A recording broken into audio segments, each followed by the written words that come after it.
एक घने जंगल के बीचों बीच एक तालाब था जिसमें एक कछुआ रहता था। उसे उड़ने की बड़ी इच्छा थी। वो हर वक्त यही सोचता रहता कि मैं आसमान में कैसे उड़ूं। उन्हीं पंछियों को देख देखकर कछुआ भी हमेशा उड़ने के सपने देखता था। कछुआ बेचैन हो उठा। उसे समझ नहीं आ रहा था कि वो उड़े तो कैसे उड़े। दिन प्रतिदिन उसकी इच्छा बढ़ती ही जा रही थी। तब उसे एक तरकीब सूझी और वो गिद्ध से इस बारे में बात करने गया, जो कि वहीं पास ही में एक पेड़ पर बैठा था। गिद्ध भाई, मेरी एक इच्छा है और वो सिर्फ आप ही पूरी कर सकते हैं। गिद्ध बोला, बताओ मुझे कछुए, मैं पूरी कोशिश करूंगा तुम्हारी इच्छा पूरी करने की। वह बोला, मैं चाहता हूँ कि मैं भी आसमान में उड़ूं पंछियों की तरह और ऊपर से पूरी दुनिया देखूं। गिद्ध बोला, इसके लिए तो पंखों की जरूरत होती है और वो तो तुम्हारे पास है ही नहीं। गिद्ध ने कहा कि इससे तुम्हारी जान को खतरा हो सकता है। पर कछुए ने गिद्ध की एक बात नहीं मानी। कछुए की इच्छा पूरी करने के लिए गिद्ध ने उसे अपने पंजों में फंसाया और उड़ाकर ऊपर ले गया। तभी कछुआ बोला, गिद्ध भाई, यहाँ से सब कुछ कितना सुंदर दिखता है, बादल भी हमारे कितने करीब है, आप बस थोड़ा और ऊपर ले जाकर अपनी पकड़ ढीली कर देना।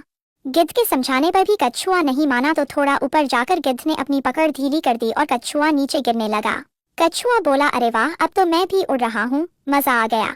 फिर वह घबराया और बोला, अरे अरे ये क्या, मैं उड़ नहीं, मैं तो गिर रहा हूँ। गिद्ध भाई बचाओ मुझे, पकड़ो नहीं तो मैं मर जाऊंगा। जैसे ही वह नीचे जमीन पर गिरा तो रोने लगा कि अरे मर गया, मैंने ये क्या किया, कितना बेवकूफ हूँ मैं भी। गिद्ध भाई ने मुझे कितना समझाया था, पर मैंने उनकी एक ना सुनी। ये तो अच्छा है कि अपने इस कवच की वजह से मैं बच गया, नहीं तो आज मेरा खेल ही खत्म हो जाता। इस तरह कछुआ को अपनी गलती का एहसास हुआ कि जिद में आकर कोई काम नहीं करना चाहिए। उसने ऐसी गलती फिर कभी नहीं की और वो तालाब में ही खुशी खुशी रहने लगा। तो बच्चों, हमें इस कहानी से यह सीख मिलती है कि हमें अपनी सीमाओं को समझना चाहिए और दूसरों की क्षमताओं का सम्मान करना चाहिए। अगर आपको कहानी अच्छी लगी तो हमें लाइक, सब्सक्राइब और शेयर करें।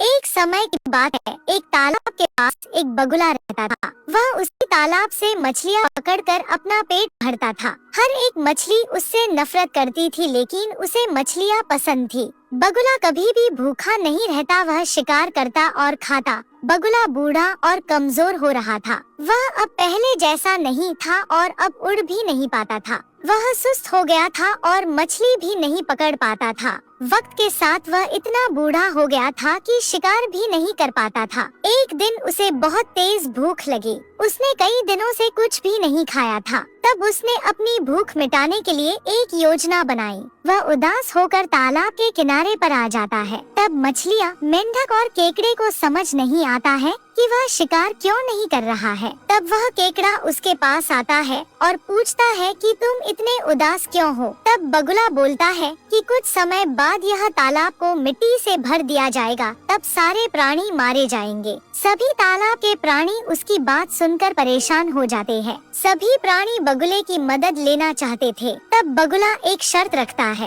कि वह एक बार में कुछ ही मछलियों को ही ले जा पाएगा। तब सारे प्राणी उसकी शर्त को मान जाते हैं। पहले ही यात्रा में बगुले ने कुछ मछलियों को चोंच में लिया और चल पड़ा, पर तालाब की तरफ नहीं गया। वह एक पहाड़ पर गया और उन्हें खा गया। कुछ देर आराम करने के बाद फिर उसने वैसा ही किया। कुछ दिन बाद बगुले की सेहत बिल्कुल ठीक हो गई। जब बगुला केकड़े को लेके उड़ा, उसके कुछ देर बाद बगुले को लगा कि केकड़ा कितना नादान है। तब उसने कहा कि यहाँ कोई भी तालाब नहीं है, मैंने तो ये योजना सभी को खाने के लिए बनाई थी। तब केकड़े ने अपने तेज पंजों से बगुले के गर्दन को पकड़ लिया और उसे मरोड़ दिया। बगुला वहीं मर गया। तब उसने वापस तालाब में जाकर सबको यह बात बता दिया। सभी प्राणी ने उसकी बहादुरी की तारीफ की।